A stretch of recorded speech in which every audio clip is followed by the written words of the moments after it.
What's up, veterans? I have a very special episode for y'all today. I am going to be joined by Clint Weldon of Nightshift.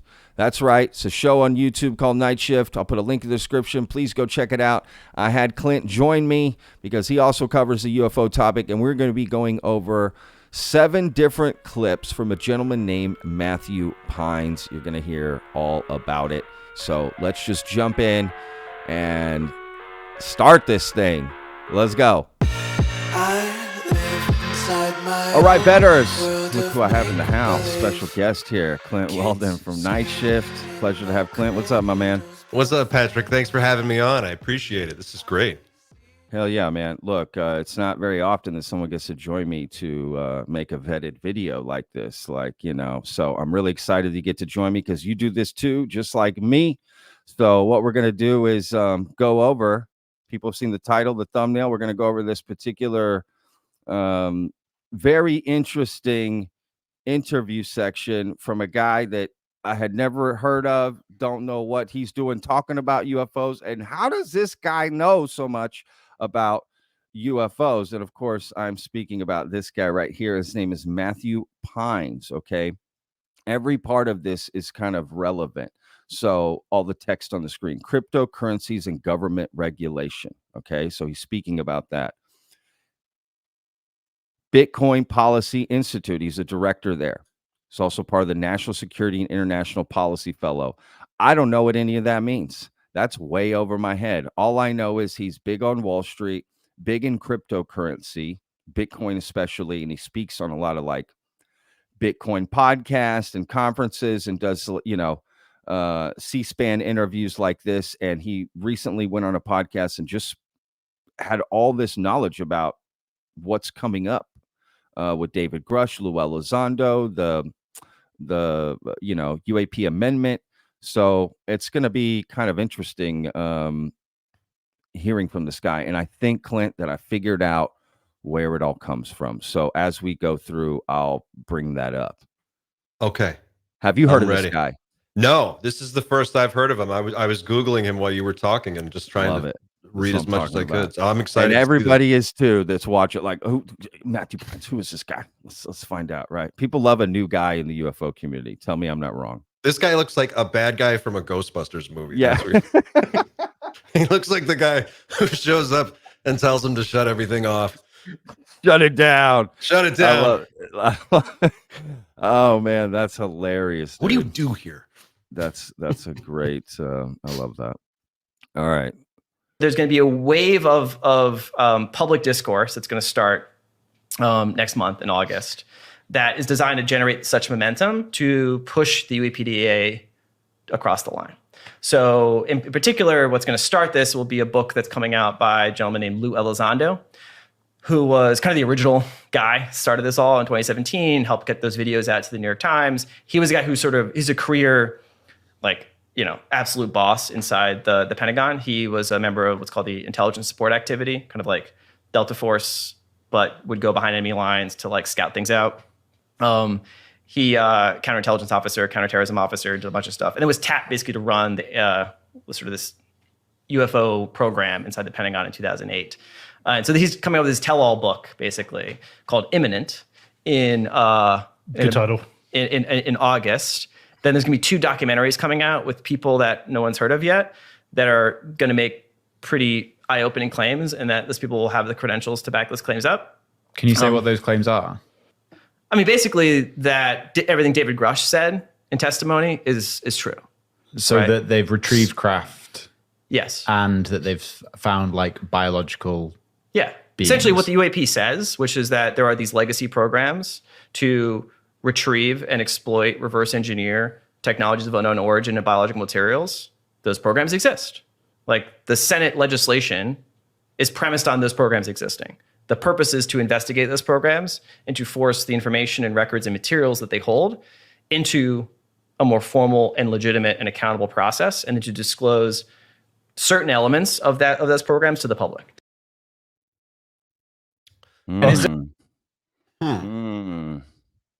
What do you think? It's it's an interesting one for me to see today because I was watching Kirkpatrick's interview from a couple days back, where he's talking about, he's just explaining his whole position on the thing, which we all know. And it's like there's just these two competing narratives right now, and this is the other one. It's like, oh yeah, but it's coming. Like this thing is going to happen. And I've been talking about this a lot. Like this seems like it has to be building to something, right? Like this can't just go on forever.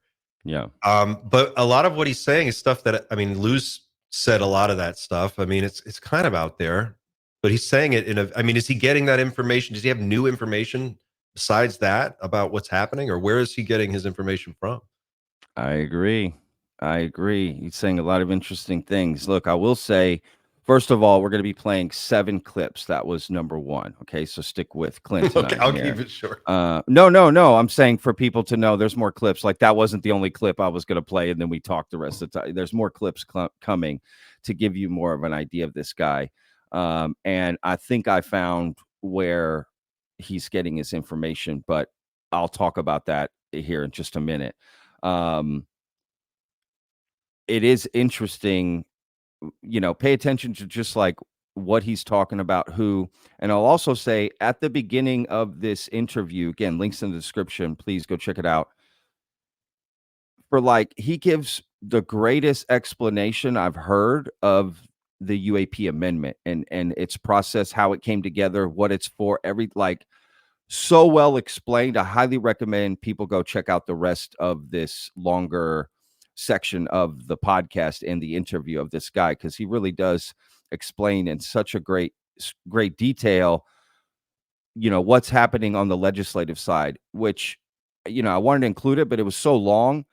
So I thought, okay, well, just let you know that it's there. So you understand this guy knows things, like in the sense, like he understands what's happening with just public information, legislative side, right? So it's not like he's unaware on this topic. So that's why when I'm listening to him, okay, he clearly understands things, but where's he getting some of this other information, such as these 2 documentaries that are going to be coming out that are going to change things, right? That are credible people. There's another clip coming up later that he makes an even, more bold statement. What have you heard about any documentaries? What do you know about anything? Have you heard anything like that? Besides James Fox's? I mean, there was the one on Victor that was supposedly in the works. I don't know if anything's happened. There was one supposedly on Bob Lazar, but it's nothing like. No, I haven't heard anything crazy. The biggest thing that I was expecting or waiting for was the David Grusch op-ed piece that was rumored but never really materialized. Sure. And then, aside from that, this is news to me. I mean, they've been saying this is like some PR, there's been like this buildup and they were going to get to the point at some point. So I guess this must be what they were talking about, if that's what he's saying. Yeah, exactly. There's some sort of, when you hear all these clips at the end of it, you're going to think, okay, there is some sort of planned disclosure on the back end, but who's planning what? I don't know. I think we can name a few players, but probably not all of them. I'm going to move on to the next clip, but real quick, I did hear about last summer, David Fravor mentioned at the end of an interview with Ryan Graves on Merged, he talked about a documentary that was going to be coming out that supposedly had the clearest video footage of UFOs ever, right? And he was all excited about it, and they were talking about it, and apparently they're in it. I don't know if that ever came out. I never heard anything. You know what I mean? I don't know if they were talking about something else. There's always a documentary, right? Or there's always like a book out there that says someone's going to drop this thing. Yeah. I mean, it's like, dude, I mean, it's almost like that's kind of like the game, right? We're waiting for it to happen. Yeah. I mean, I can't wait for it. I'm super excited. I would buy a ticket. I'll go see it. Me too. And honestly, hearing these clips and this thing, it's interesting to hear people outside the community talk about it, discuss it. How are they taking it in? What do they think about, right, overall, what is happening? So anyway, all right, let's go to this next clip here, which you will also find interesting. Is there anything new that like Grusch didn't say that he's going to reveal? So this is all about, again, Grusch. I don't think the job is to say anything new. It's to get more senior people to say basically the same thing. Okay, so take it more seriously. So David Grusch was sort of the first door opener to establish and into the discourse this concept of retrieved craft, and biological materials. That was like the, oh, what? And you saw the people in Congress being like, what are you talking about? And then the Senate comes out with this bill that says biological materials, technologies of unknown origin, defines legacy programs. It ensures that nobody that's on this review board can be associated with the legacy programs. What do you think? What do you think? Well, there you go. So that's interesting, right? The idea isn't anything new, but to create a cohesive story and then just get more and more people to believe that same story, which I understand. That makes sense. I can see how some people are going to say, oh, you're just repeating the same stories, right? So Yeah. it's Well, that's what it kinda- Kirkpatrick's whole thing is. He's like, well, these are Correct. just like, it's like 9 guys that just keep talking to each other. Like Yeah. he's got it all boiled down to this, like, it's like Robert Bigelow and Hal Puthoff in a room somewhere, just like doing this thing. And everybody else is just talking about rumors. But this sounds like a coordinated, planned campaign that is being implemented in a step-by-step thing. Like this is what, like that Carl Nell slide from the Soul presentation. Correct.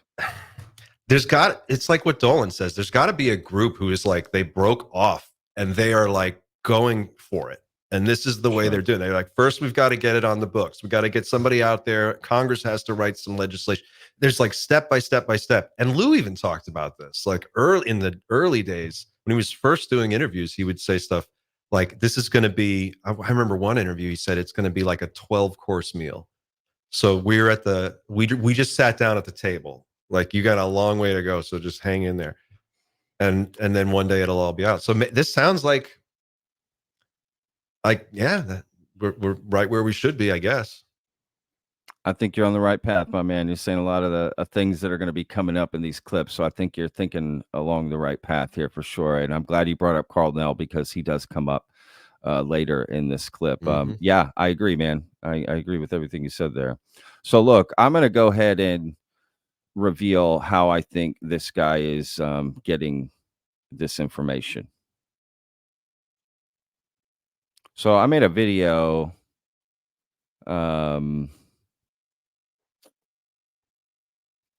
it's about 6 months ago. I'm gonna put a link in the description. Check it out. It's like 30 minutes, right? But because there's more to it in that video than what I'm going to show here. But basically, David Grusch held like a secret talk, or this literally, I'm just going to read it from the article, right? So this was supported with other corroborating evidence outside of this article that, again, if you go watch that video. But so David Grusch holds this secret talk with Wall Street bigwigs, right, and CIA officials in Manhattan. This is where he claimed the U.S. was in possession of a 40-foot TARDIS-like craft that was the size of a football field when you stepped inside. Now, more importantly, if we come down here, see, there's a picture of David Grusch, right? So he's at this thing, right? All these people are talking. There was more pictures and even more. This anonymous attendee right here, he posted some stuff on Reddit, and there's more pictures and more things. But regardless, right here, Daily Mail has since verified that the meeting took place and was told by sources that Coinbase advisor John D'Agostino and high-powered attorney John J. Altarelli hosted the event. Coinbase is a publicly traded company that operates a cryptocurrency exchange platform. The two men are said to host monthly events in the penthouse apartments focusing on different topics. The leaker said it was hosted by a Wall Street bigwig and his lawyer friend. So there we go. That's what I think. That's where I think this guy is learning that it doesn't necessarily mean from this event, but if you notice the SALT conference, that's a financial investment conference, right? Gary Nolan spoke there, Carl Nell spoke there, and he even brings up Carl Nell's SALT conference, whatever presentation that was given. So I think people in the financial sector know about what's happening and are getting privy to certain information.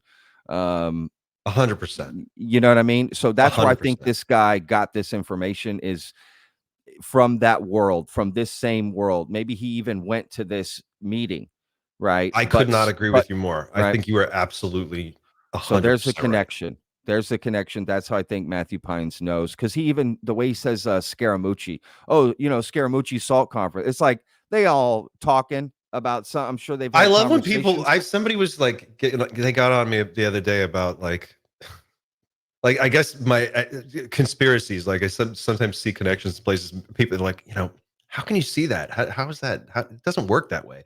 And I'm like, of course it works. It's always like 5 guys in a room and an attorney talking about money. And that's exactly what this is. It's a bunch of guys in a room. And Scaramucci, Salt, it's him and his son, and then 2 other guys. It's like 4 guys. So the thing that I heard way back when, and this is from this is from Richard Dolan. He's got the best like forward thinking on this. He said that his suspicion was that there's the group that wants pro disclosure.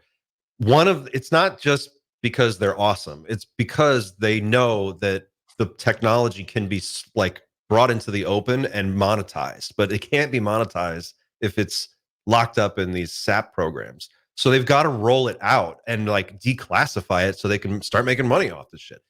And they're ready to go. And the other group is like, no, we'd rather just maintain the status quo.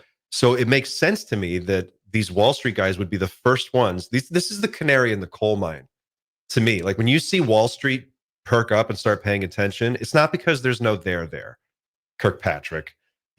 Like these guys don't chase nothing. They're going after absolutely. It's money, right? They see something, they're setting up. I agree. You're on the right path. You're on the right path, and so is Richard Dolan, because you're saying things that are going to be coming up in clips later, which is great. So, see, this is interesting. I'm so glad to have done this with you, to be honest. Oh, this is fun, man. Thanks. This is cool, right?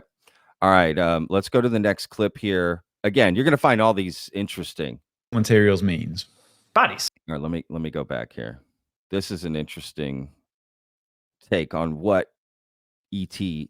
What does that mean? What do you think biological materials means? Bodies of non-human entities. Aliens. I don't know what you mean by aliens, but a biological creature that didn't of a morphology that we don't recognize as being associated with any sort of phylogenetic tree. It came from another planet. Or has it been here forever? There's other hypotheses. Yeah, it's been here forever. I mean, we are about to create synthetic life. We are thinking about engineering complex synthetic biological systems, biomechanical systems. Most of the things on DARPA's drawing board for 20 years is the convergence of synthetic biology, robotics, and AI. So you can imagine these being synthetic biological creatures designed to perform certain functions, not necessarily, but come from somewhere else, or made by something else. Not necessarily coming from somewhere else. Yeah. What do you think about that? That's why I love this job. That's why I love doing this shit. This is so cool. It's like, what other job can you sit around and talk about stuff like this all day with other people who are into the same thing? It's crazy. Well, I mean, look, if any of it's true, if 10%, if 5% of it's true, it's going to change the world. So, I mean, like, it has to all be 100% bullshit for nothing, for nothing amazing to happen. The question really is, it's like, okay, we've been building to this for so long. Okay, I'll guess I'll trust you, bro. It'll be 2 weeks from now or next month or whatever, but I guess we'll see, right? It sounds really compelling, though. I mean, bodies, okay. Gary Nolan did say they think it's some kind of artificial, like an avatar, like you could drive the suit or something. I don't know. Yeah. That's kind of the issue, though. Is for me is there's so many theories. It's and a lot of people saying no. This is what it is, right? It's angels and demons. It's time travelers, right? You got Michael McMasters, who I had on the show, talk to him. He embodies a future self and talks to entities, right? So he's saying it's clearly there's some extra temporal aspect to it. You got people like Chris Bledsoe. You got people like Jason Sands. You got people like, I don't even know, man. I just, Travis Walton's, the Bob Lazars. I don't know. Thing on Dan Burish. Did you look at that video? Have you seen any of the Dan Burish stuff?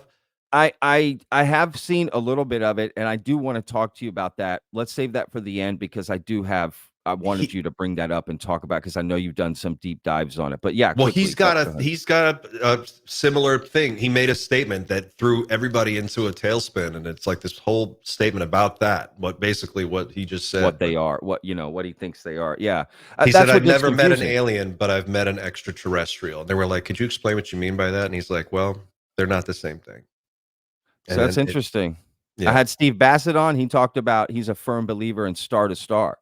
He Mm, thinks no, they're coming from another star system. All this that you hear about interdimensional and this and that, that's all just used to cloud what it really is. It really is just star to star. And I find that interesting because that goes against that was a popular theory forever, right? That being the theory. yeah. And then it changed, right? It changed and all these other theories started to percolate and sort of rise to the top. And now you've got Do you a think lot. that's because more people are just like it's more that the stigma's gone and you can talk about it openly now? So there's a flourishing of that conversation. Possible. I'm sure it's a mix of things, right? It's a Yeah, mix of I'm sure that's one of them, for sure.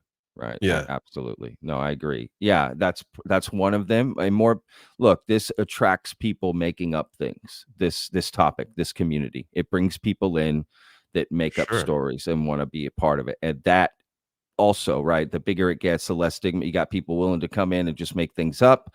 You got people that are finally willing to talk about experiences that they've had that they've Yeah, been holding for a long yeah, time. You've got just to becoming more popular and mainstream, covered more.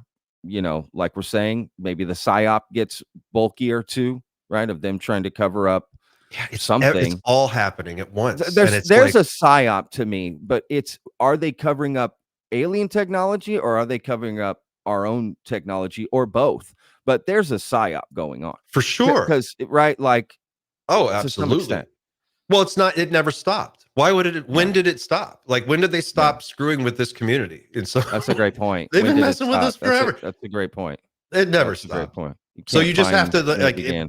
if you can spot it. I have no idea what direction it comes from these days, but who knows? Hey, like you said, man, we only need one thing to be true, and it's game changer. Exactly. And we got good probability because there's a lot out there, right? So I'm with you, man.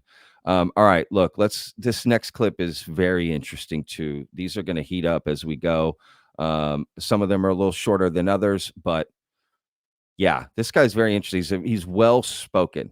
So again, I highly recommend people go check out the full interview of this guy. What the folks pushing for disclosure don't want is what they call catastrophic disclosure, which is the sort of uncontrolled spilling of all the stuff associated with this topic in a way that would cause social.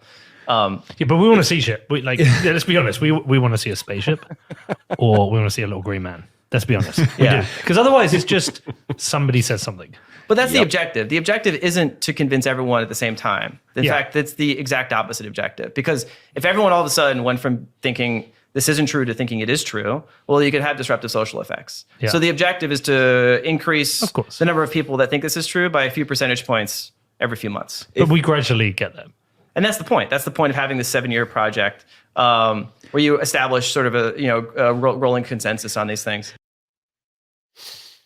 Isn't that interesting? I found that clip very interesting, especially the part about the goal isn't to get everyone to understand this all at once, but a few percentage points every few months, right? Like he's thinking financially, right? The way he's thinking about how this can work. And I find that interesting. The 7-year plan, right? To bring out disclosure. Yeah. I don't know. What do you think?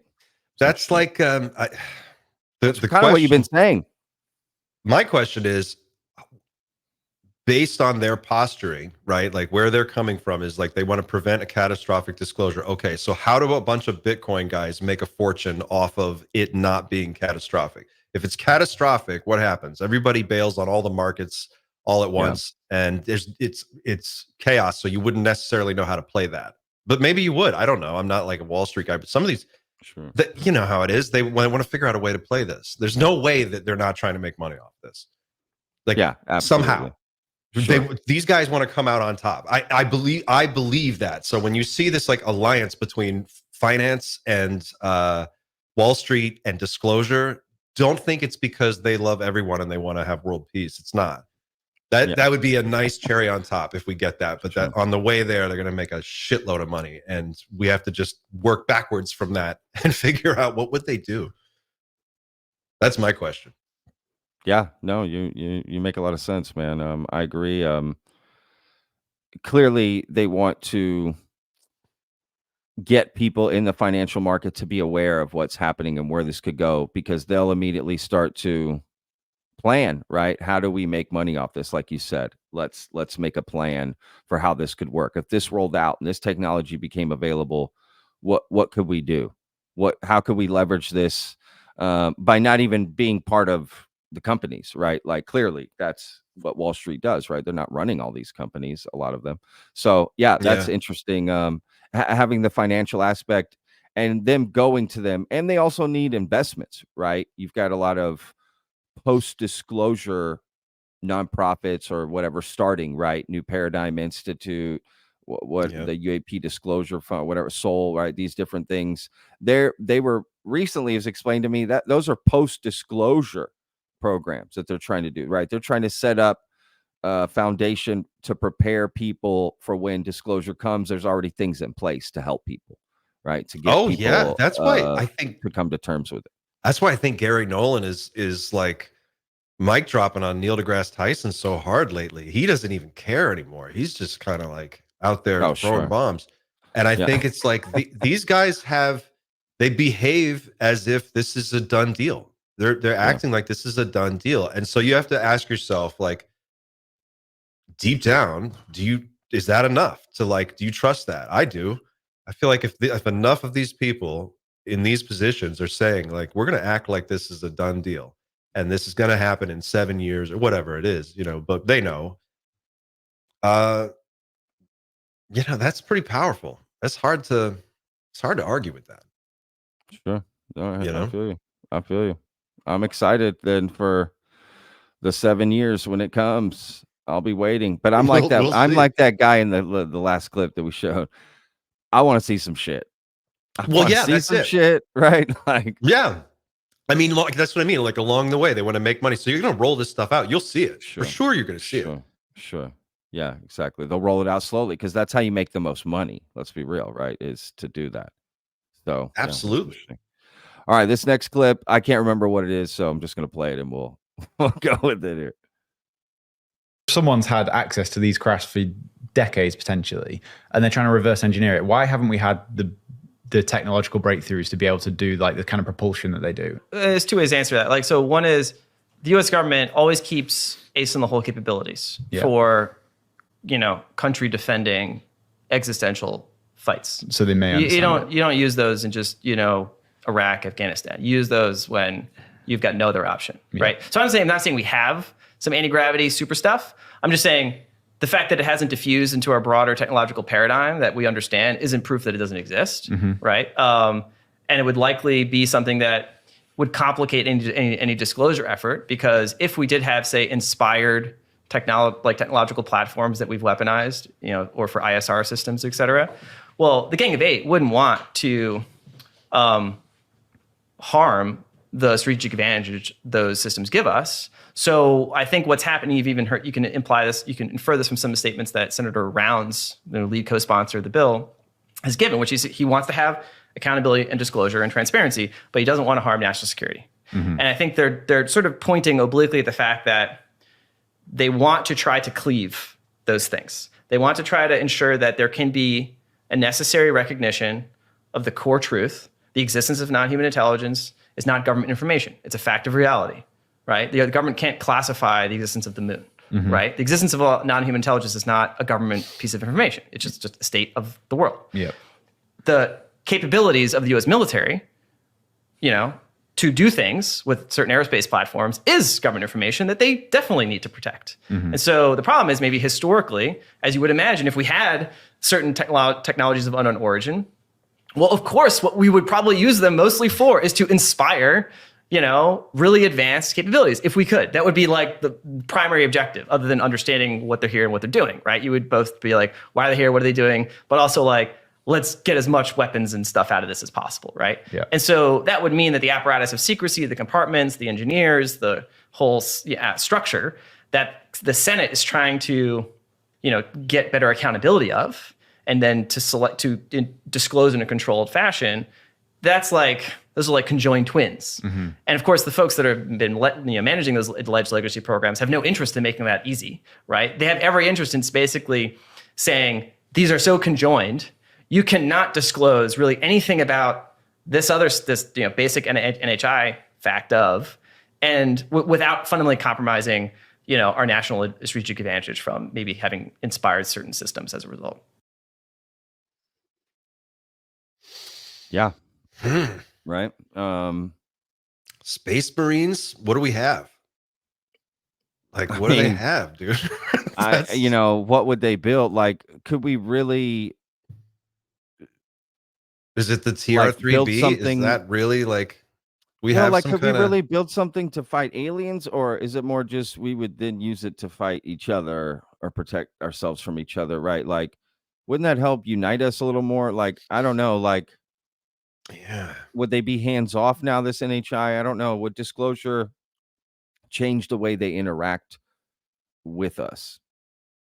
But his point about the government is thinking, okay, right, yes, there's reality, then there's right having all this knowledge. So, which is what a lot of people are asking for. Just answer the question: are we alone? Just confirm that. Yeah, we don't need to know what you found, what it does, this, that. Yes, we'd like to know, but okay, I get it. It's national security, but at least acknowledge the core truth: we are not alone.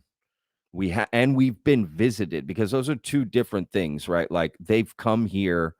That's all we can say. We're not alone. Like, yeah, I mean, and he's right, that struggle that the government is having of national security, weapons platforms, this knowledge, it becomes murky. And you got a lot of people in government, as we know, in world politics, but specifically America, everyone's right, the chef in their own kitchen when it comes to politics, right? They all think they got the right way it should do, and they're going to butt heads over how it should go, what's happening. Mm-hmm. And of course, again, the legacy programs would do anything to make sure. Again, their thing is, well, how can we admit one thing and not have the other come behind it, right? Because as soon as we admit this, then you're going to want all this other information, right? Like, it's a can of worms. That's really what they don't want to go into. Yeah, because they know it'll never stop. Can of worms. Sure. It's a can of worms, and but it's not stopping now, right? People are demanding it now. So, like, the can of worms, in my opinion, has already cracked. Yeah, maybe they're just trying to keep the lid, squeeze it on there as long as they can. As long as they can, sure. So they can get out before it's all, burned. What did the Germans do right before we came into Berlin? They were burning everything, and Yeah. And our guys were taking it back, taking all the flying saucers from the Germans. Yeah, that's another thing. We're gonna find out there's some dirty shit that's been done. A lot of really dark stuff's probably been done. I mean, at least that's what we've been told by a lot of these whistleblowers. So, maybe that's really what I think at the bottom of it. That's what they're really scared of. It's the liability. They're going to come after these people, and they don't want that. They want amnesty, right? Yeah. No, but it's interesting, like that what he said about we have some capabilities. Annie Jacobson just was saying on a podcast I was watching the other day about how the president, when there's a nuclear launch, if they detect a nuclear launch, he's got 6 minutes. They come to him and he has 6 minutes to make a decision. So it's 3:00 in the morning. They wake up the president. He's 100 years old or whoever. He's got 6 minutes to shake off the cobwebs and decide to launch all our nuclear weapons or not. Now, this guy is saying we've got stuff beyond that he doesn't even know about. And it's like, my question is, okay, well, so when do you come and tell him that you can do this shit? Like, when do you show up and you're like, okay, this is the secret stuff that we didn't tell you about. Yeah. Now you've got to decide, do we use this? Do we fire the Death Star? We have a Death Star? It's so weird, man. It's like, well, I can't even imagine who at minimum, there's way too much secret stuff going on. Like, no one knows what's happening anymore. Sure. It's crazy. Yeah. No, you make some good points, man. Absolutely. And that would be a terrifying position to be in, like cosmically, like, yeah, aliens are coming. We got to do that, or whatever. I don't know. Hold on, we got to show this guy a PowerPoint about all the secret shit he didn't know about. Totally. That also would be a problem, right? All of a sudden you got to catch people up on something because, we didn't let people know about this issue. That's a great point, actually. I don't know if I've ever discussed that, but that's a great point. All right, this next clip, again, I can't remember what it is, so we'll just go with it here. So Carl Nell, it's very Oh, important. here you go. Most people may have heard of David Grusch, who's the intelligence officer who testified to some of the stuff. Carl Nell is more senior to David Grusch, but from the Army, also liaison to the UAP task force that David Grusch was on, and it was in that role that David Grusch, discovered these programs as part of this congressional mandate to report back on these things that whistleblowers have been talking about. Carl Nell has had lots of very senior positions.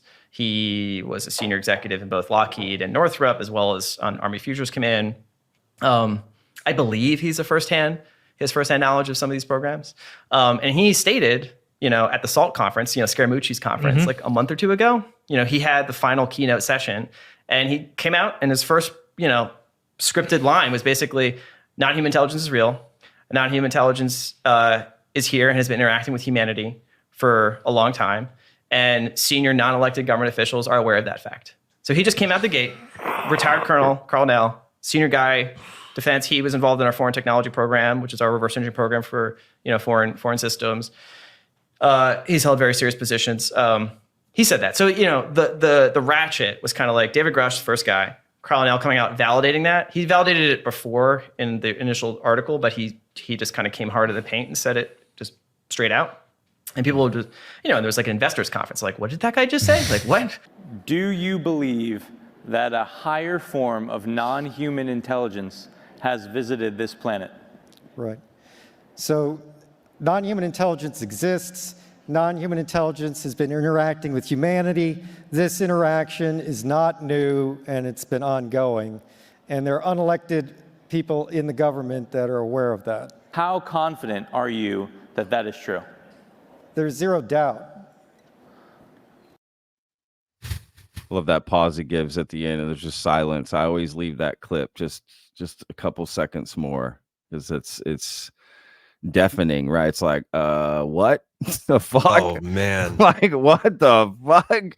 I mean, holy shit. That's right? the kind of like, right? That again, that sounds like the answer when the president goes, "Are you sure? Before I launch the nuclear weapons, totally. Are you sure?" There is zero doubt. Like you have to. They're writing it. Yeah, that is such a final statement. What else can you say? And that's the thing. It's like no room to. I'm be still wrong. here, man. I'm like they sense? sold me the seat, but I'm only using the edge of it. I'm just like, let's go. It's like there's no room to be wrong there, right? Like if something comes out later, you look like a fool, right? Because, and it's odd to say zero doubt, or the year before Gary Nolan said 100%, right? And I find that interesting too. They choosing specific ways to declare complete confidence in this hypothesis, right? And Elizondo in the very beginning, he said, like, they're like, "Are you saying aliens are real?" And he goes, like, "We're past that. Like, that's beyond. Totally. Yes, like we're done with that. Like now we have to talk about what's next." And I was like, "Dang." And then you're right. Like after that, Grusch and now Nell, and it's like, who's next? I mean, at some point, is the real like media news machine gonna like turn and look at this, or is this just gonna stay kind of in its own corner? It's kind of getting a little crowded in here with all these people saying the same thing. Well, that's an interesting point. I think the news is always going to follow the legislative aspect to it, right? Yeah. Because they're not going to make random segments about a podcast episode that came out and some guy said something on it. They're just not. But the SALT thing, I mean, that the feels SALT like thing they should have covered more, which is interesting that wasn't covered. I agree. Things like that, things like the SALT conference, even Lou Elizondo's book, he'll do a PR campaign. He's right. And then the hearings that are going to come up that Luna said are coming up, potentially that Mace is running.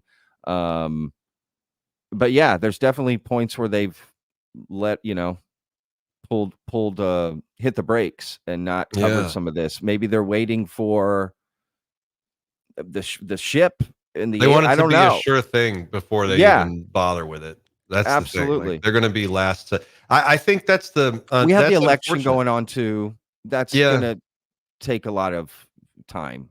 And you I know. don't think any disclosure stuff's going to move during the election. Like, that's all going to go on pause for a while. Like, that's probably why Lou's book's coming out now. It's like, this is sort of a documentaries. If they're going to release them soon, it'll probably be just to keep things going. Supposedly has a documentary coming out as well. Does he after the book? Yeah, supposedly that's Oh. just, rumor mill there. Never heard any confirmation, but definitely heard that a lot from a lot of different people. No, that Lou's got a documentary. There's got to be more stuff on the way. I mean, I'm surprised. Wasn't there going to be a sequel to that Netflix series? Remember Encounters? That was a hit. Yeah, I think Huge there's hit. another season coming out. We got the program with James Fox. That'll be, very interesting. We've got.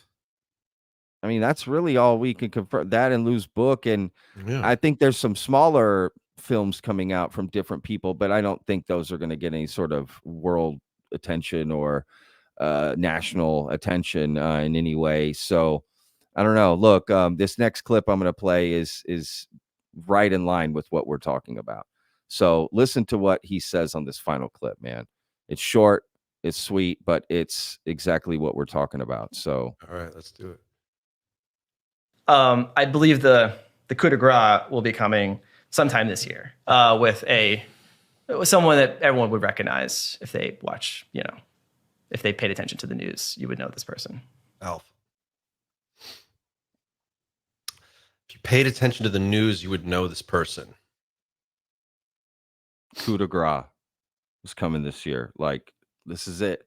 No, nothing better, right? The peak of this pyramid of credibility and confidence. And here's the story.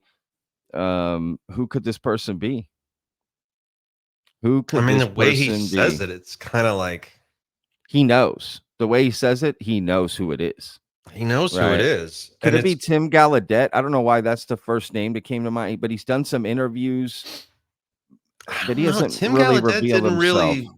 didn't really, he's big in this community, but he didn't really like rock the world outside of this community. Yeah. No, which I thought was also very weird because it's like, dude, are you like the list of people just keeps growing.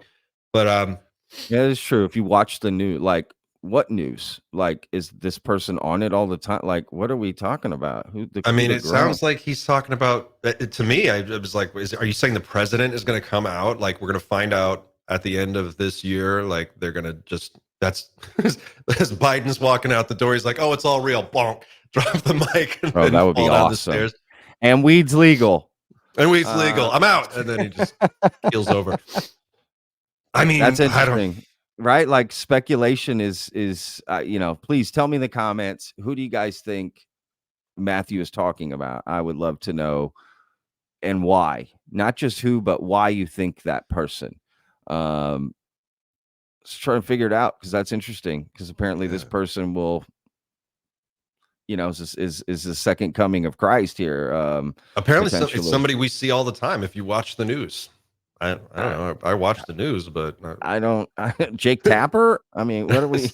Who's it gonna be? Yeah, who is it gonna be? I don't know. Unless it's Trump. I was gonna say that. Wall Street guys, New Yorkers, Trump, they could get together and they could be like, you really want to own the news cycle forever? You can be the guy. He supports, getting, information out there. Just that's the thing. It's like, you can be this is talk about the best card you could ever play. You have one card. It can only be played once in history, and you could be the president or the person who does it. You can be the one who comes out and makes it all go away, all that worry and confusion, and settles this once and for all. Who wouldn't want to do that? Yeah. You know, I like agree. who wouldn't want to go down in history as like History. I mean, literal history, right? Like as a just hero? crazy. Yeah. I mean, you would be a hero to most people for just coming out and saying. Absolutely. 100%. You'd be the first person to like legitimately say it. I mean, it would have to be at that level, right? Some sort of press conference, something big. Everybody's watching the news. Here it comes. I It's the mean, only yeah, way this it's what year could everybody get wants. weirder. It's honestly at this Dude, point could that we things have get been so that? weird. It would just Oh, be like man. Trump comes out and he's like, here it is. We've got it all. I decided I'm gonna tell you what's up, and he does, and then There would be a bazillion questions right afterwards, though. I mean, it, a bazillion questions. it would be awesome though. It would be spectacular. I hope this happens. I want to see who it is, whoever Me it is. too. Yeah, I'm curious who it is. So anyway, look, that's that clip. Go check out all the links in the description if you want to dig in further to that guy and that interview. But yeah, I super enjoyed going over all that stuff. So we'll be on the lookout. But look, Clint, you're here. Let's talk about you, man, and your show and what you're doing. You got your show's called Night Shift. You do videos every week about the UFO topic, right? Yeah. What's something interesting you've covered recently that you want to kind of shine a light on? Oh man, we've been doing some deep dives lately on just weird cases from the past, things that are just sort of like in the archives, and I kind of go back and look at older videos sometimes, and I'm like, it's like ufology is broken into these distinct eras, and there's that period of like the 90s to the early 2000s where all these weird, interesting cases kind of happened. And so I was looking at this one, this guy, Dan Burish, who we did 3 videos on him, and I'm trying to do a deeper dive, long form piece. But his story is he's a microbiologist, and it ties into this Bitcoin guy. He claims he's a microbiologist who led a working group at S4, and they actually worked on one of the biologics that they had, and it was a being that went by the designation J-Rod. And what's interesting about Dan Burish's story is that when he tells this story, if you watch this interview with him, if you have any kind of a bullshit meter or like a human lie, like if you can just like look at somebody and get a sense of whether or not they're deceiving you, if that's tuned on in you and you watch this guy's interview, it's very hard. It's very hard to see like where that would be. He seems very honest and sincere, and his story has got so much detail in it that Michael Schratt did a whole nother piece. They had what's the artist's name? This is him, right? Real quick. This is the guy. That's the guy I'm showing. Okay, I just want to make sure. But his story, they've illustrated it frame by frame. He talks about inside the lab where they do the work. He talks about the suit he had to put on to go into what's called the clean sphere, which is this gigantic pressurized dome they hold the J-Rod in. And he talks about how the J-Rod is not an alien. It's an extraterrestrial. It's distant cousins with us, but it breaks. Our species apparently at some point breaks off, goes out into space, and forks into a different type of being twice. Oh, okay. And one of those, a group of them come here, and we intercepted 3 of them, and then one of them died, and then one is J-Rod. What year is this from?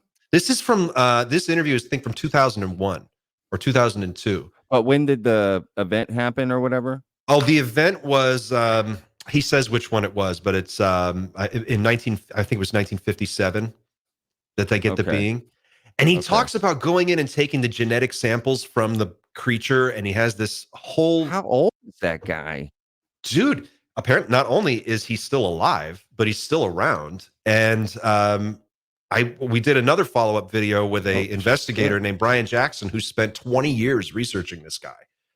And actually found he gave a lecture at Caltech on exotic crystalline structures and all kinds of bizarre, like it's wild, this story. So anyway, that's the rabbit hole I've been in for a this while. is fascinating. All right, I mean, it sounds like you're pretty interested in him. Like, so he's saying he worked as a doctor, a medical practitioner on this being?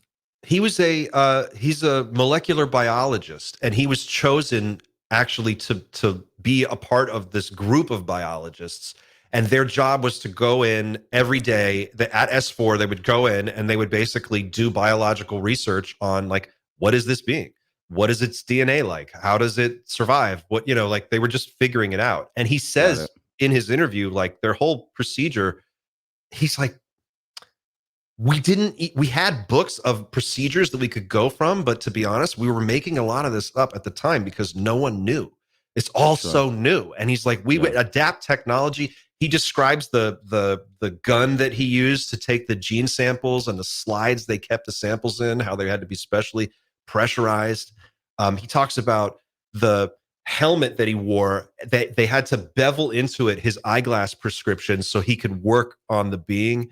And the way that he had to carry in, like an astronaut, they had a suitcase with the atmosphere control and cooling for their suit. And they would go into like an airlock. And then they would get inside the sphere and they'd plug an umbilical into the sphere wall and they could work. I'm telling you, when you watch this guy's interview, the detail is so good. You're going to be like, this guy was there. He believes what he is saying. And you could reconstruct the whole story based on the detail in this one interview. And it's just one of like a dozen interviews that he gave.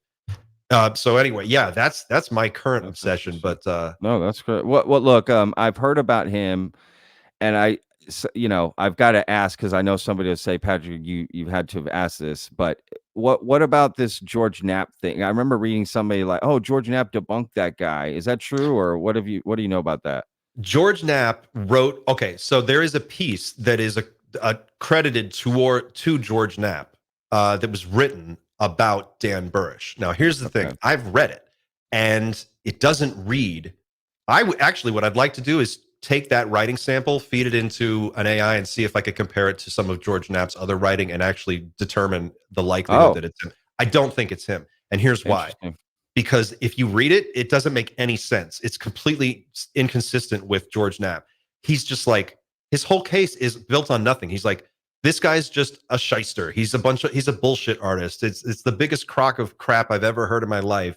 I even asked expert Bob Lazar, and he said it's a bunch of bullshit. And it's like, no one even believed Bob Lazar's story. How is he a subject matter expert on this other guy? It just, if I could pull it up for you and we could read it together, I'll send it to you when I find it, but it doesn't read like anything George Knapp would have written. So I send me the link so I can include it in the description of the video so people can go check it out. Everyone should read it. It's definitely like, if you think that this has been debunked, definitely read that and ask yourself, do you think George Knapp really wrote what? this? Let me see if I can find it real quick while you're going through that. Yeah. Let's see what I got here. Sorry, it's just such a weird case that I get excited talking about it. So no, please. So you don't think George? So basically, people were just using that article just because George Knapp said it's bullshit, but gave no reasoning for it? Or what reasons did he give? His reasoning was just super weak. And it's like all the reasons he said Dan Burish was like not worth looking at were the same things that people were saying about Bob Lazar. But he was like totally cool with Bob Lazar. And then he turns around and Dan Burish is saying all this other stuff. And he's like, and nothing Dan Burish said. They even asked him about Bob Lazar. And he's like, I think I saw him once or twice, but I can't say for sure. It was a long time ago, and there's a lot of guys working there with glasses. It's kind of like one of those answers. But he's just like, I read it one time, and I looked at it, and I was just like, this doesn't make sense. It was like everything that people have said about Bob Lazar being a hoaxer or a grifter.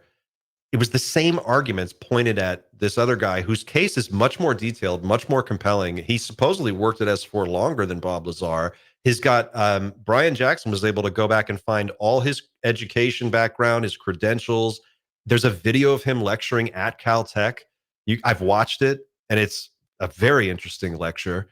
I can't find that article. I don't know. But okay, I'll send it to you. That's interesting. I just read something that said that his name used to be Dan Castellas or something. Or no, have you heard that before? Crane. Dan Crane is his actual name, and then when he got married, he took his wife's name, and that was Dan Burish. He got known as Dan Burish, but his actual name is Crane. Got it. So that's another thing that's confusing in the story. People Sure. Hey, I think it's worthy of a deep dive, and I hope people go check out your videos that you have on your channel about Dan Burish, because I saw you did like a long watch along of an interview. People really love that. People were telling me about that video that you made of him, so I'm glad you're looking into him. No, that's Well, I just don't know anything about him. I've got a bunch of people who want to know what you think about it. So you should, when you have time, watch it and then come on Night Shift and tell me what you think, because I would love to pick your brain about it. Dude, let's do that. Let's do a Night Shift episode where we just go over Dan Burish. I'll look into his stuff, watch some of his interviews. If there's things you think I should read or look at, send it to me. Yeah. And I'll have, absolutely, man. That's fascinating. We could do we'll do a live one, and we'll do like a watch along. We'll see who shows up, and we'll all just like go through it. But I would love to get your real time like impression of it. Sure. Yeah. I mean, it sounds fascinating for sure.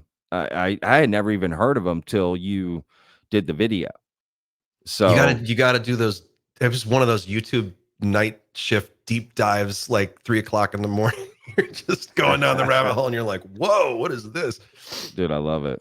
Yeah, man. No, I love coming across other things out there, whatever, right? That are, because no matter how much you're in this, there's always a new name, a new book, a new event, a new something you haven't heard before, surprisingly. And it's kind of interesting to go, look into it further, because it does let you know how big this is, right? Like how many stories and how many people have said things. It's so numerous. It's interesting to look at the themes that repeat throughout the decades, and like stuff that was said, like stuff that Dan Burish said back in 2001. We're hearing again now. Yeah. And there are new whistleblowers coming out saying things that corroborate what he was saying way back when. Sure. And then, and like this, they're not aliens, they're extraterrestrials. There's a difference. Like that was him. That came from Burish back in 2001. And then we're hearing this again, and it's like, okay, well, you have to ask yourself, am I seeing a part of the 10% that's true? I don't know, but it's really cool. Yeah. And I would be interested to find out. Hell yeah. Hopefully we will. That's awesome, man. Well, look, Clint, this has been awesome, dude. I got to tell you, I super enjoyed this. We're going to have to do this again. Because I like vetting with somebody. That's cool, to be honest with you. That's a lot of fun, man. Well, right. This is fun. This is fun. I do enjoy it. Because normally, and I love the sound of my own voice, don't get me wrong, but I do, the videos by myself so much. So it's nice to have somebody here to go over it that also understands, doing this kind of thing, like covering this, right? 100%. I do the same thing. I'm sitting in a room staring at a camera, and it's like it's nice to just have it back and forth and do it in real time. Yeah, for sure. Well, I'll get you over on Night Shift. We'll talk after this, and then anytime you want to come back, man, I would love to be back here anytime you'll have me. Oh, for sure, man. Well, look, tell people how to. Of course, I'll put all your links in the description, but just tell people how to connect with you and that. Oh, you can just go on YouTube and look for Night Shift, or go to teamnightshift.com. That's the website, and everything's on there. And we'll get you where you need to go.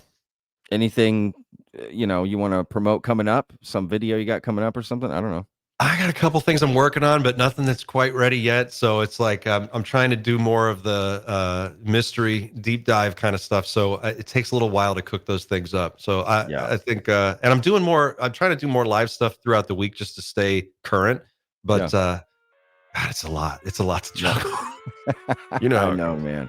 You got a lot going on too. So, well, awesome, man. This was great. Thanks again for coming on Vetted, dude. Cool. Thanks, Patrick. I live inside my own world of make-believe. Kids screaming in the cradles, profanities. I see the world through ice covered in ink and bleach. Cross out the ones who heard my cries and watched me weep.